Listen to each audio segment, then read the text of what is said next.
Bateauscopie, Bateauscopie Nicolas Venance, Bateauscopie, une émission d'actunautique.com.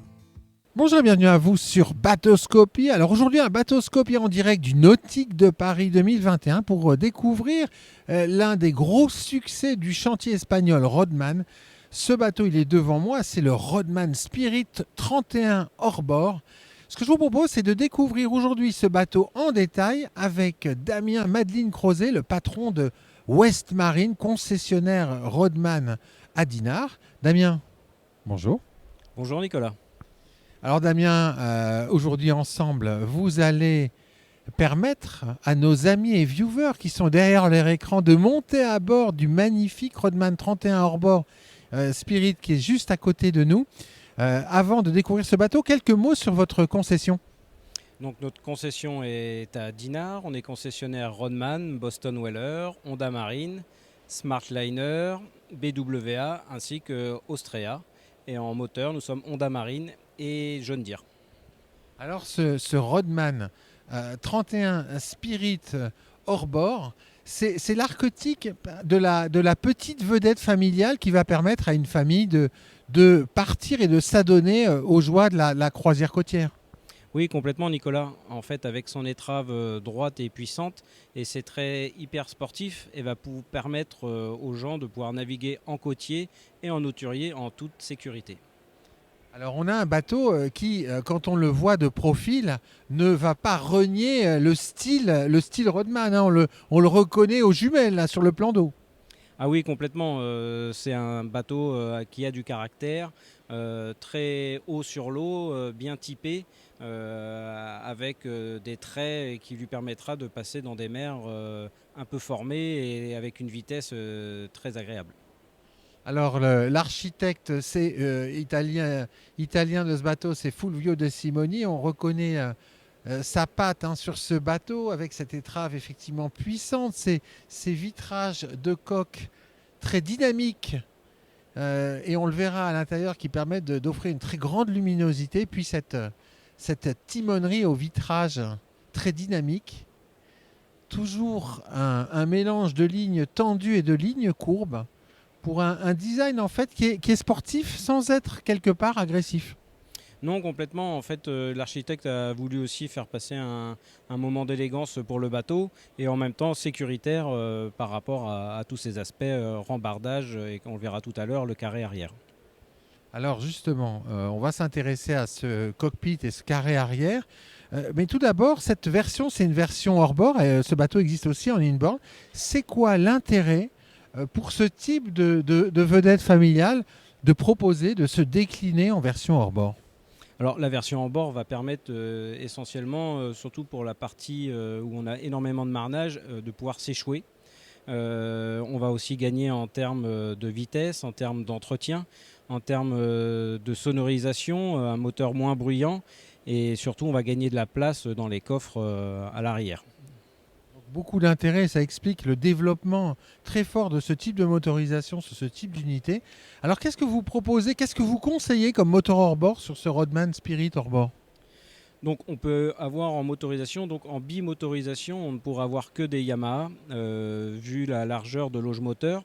Sinon en monomoteur, on peut être sur des moteurs Suzuki et Mercury en 350 ou 400 chevaux. Quelques idées de performance. Allez, partons sur un monomoteur 350 chevaux Suzuki. On a des performances vitesse de pointe à 30 nœuds et vitesse de croisière 22 nœuds. C'est largement suffisant pour un usage familial. Tout à fait Nicolas. Alors intéressons-nous maintenant à l'arrière du bateau. Deux belles plateformes de bain qui encadrent le moteur hors-bord. Et alors une chose qui est très étonnante, ce sont ces deux banquettes latérales coulissantes qui, on le voit à l'image, une fois refermées, sécurisent totalement le cockpit, ou quand on les fait coulisser, permettent d'accéder aux deux plateformes de bain. Ça, dans le cahier de l'architecte Fulvio De Simoni, c'était vraiment le côté sécuritaire du bateau. Oui, tout à fait, surtout en aspect croisière.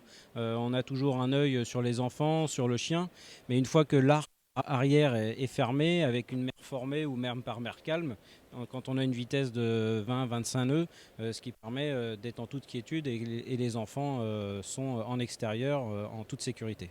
Alors ce cockpit, il offre donc une belle banquette qui va permettre d'accueillir 6 à 8 personnes. On peut rajouter une table dont on voit le pied ici intégré dans le plancher, la trappe du coffre, immense soute qui permet de stocker beaucoup de choses. Mais ce cockpit, il peut se fermer avec un taux extérieur. Oui, tout à fait. On peut avoir un taux extérieur donc qui part de la casquette arrière et qui vient jusqu'au siège arrière.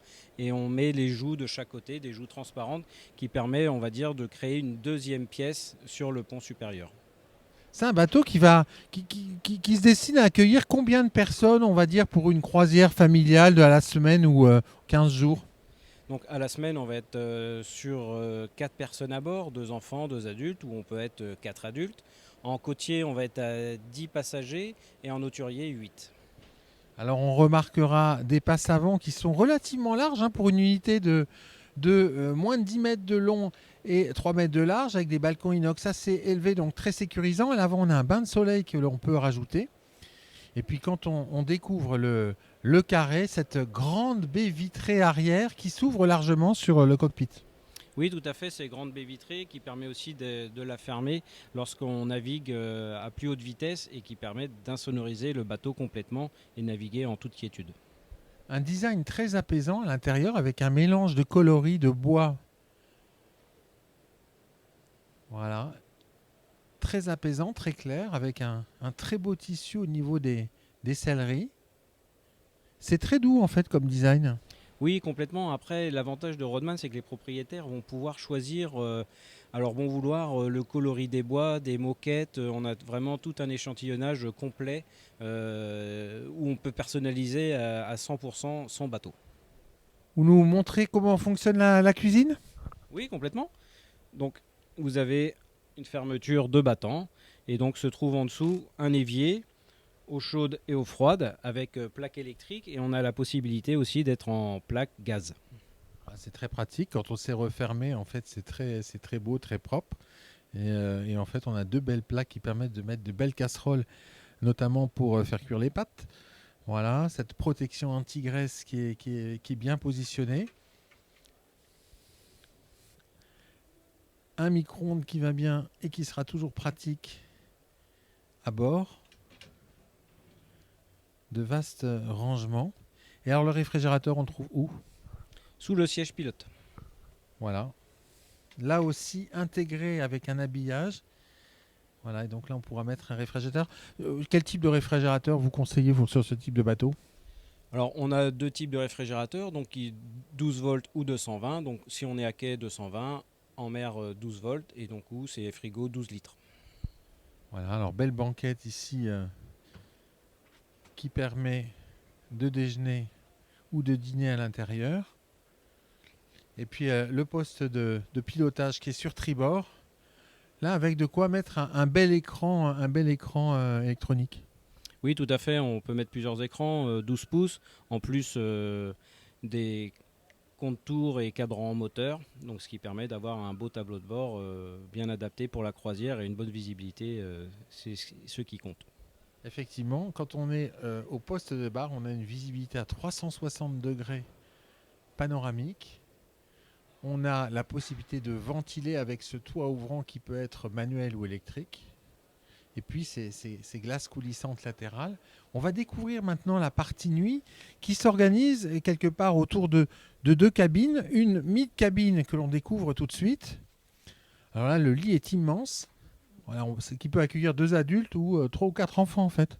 Oui, c'est ça, c'est l'avantage de cette cabine, c'est que soit on cabine invitée 2 adultes, ou si on a une grande famille, on peut y coucher très facilement 3 enfants.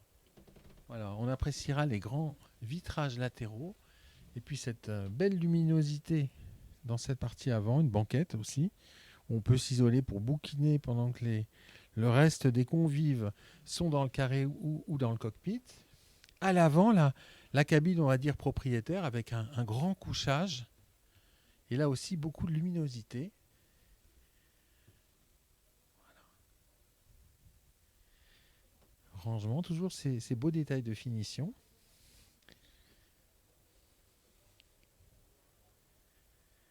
Et alors là, la salle de bain, elle est sur tribord. Et sur un bateau de cette taille, je rappelle que ce bateau fait moins de 10 mètres. On a une une salle de bain tout équipée avec 1,80 m de hauteur sous barreau, beaucoup de luminosité là aussi, une douche dont on voit ici le rail du rideau, WC qui peut être électrique, douche, avec une reprise des éléments de finition qu'on a dans le reste du bateau, notamment au niveau des bois. Oui, tout à fait. En fait, c'est en harmonie totale avec le bateau. On n'a pas une variété de bois différente pour chaque poste ou pour chaque endroit. Donc, ce qui permet d'avoir une belle homogénéité du bateau. On appréciera le petit capitonnage qui ceinture la descente. Notre visite touche malheureusement bientôt à sa fin. On va maintenant parler tarifs, Damien. Alors, il est proposé dans quelle zone tarifaire ce bateau avec, on va dire, un 350 chevaux Suzuki? Donc, avec un 350 chevaux Suzuki, on est sur une base de 166 000 euros. Et après, on peut rajouter différentes options, propulseur d'étrave, grand toit hublot, des meubles hauts, des ponts en teck. Vraiment, c'est un bateau qu'on peut moduler à son envie et surtout à son budget. Merci beaucoup, Damien. Merci Nicolas.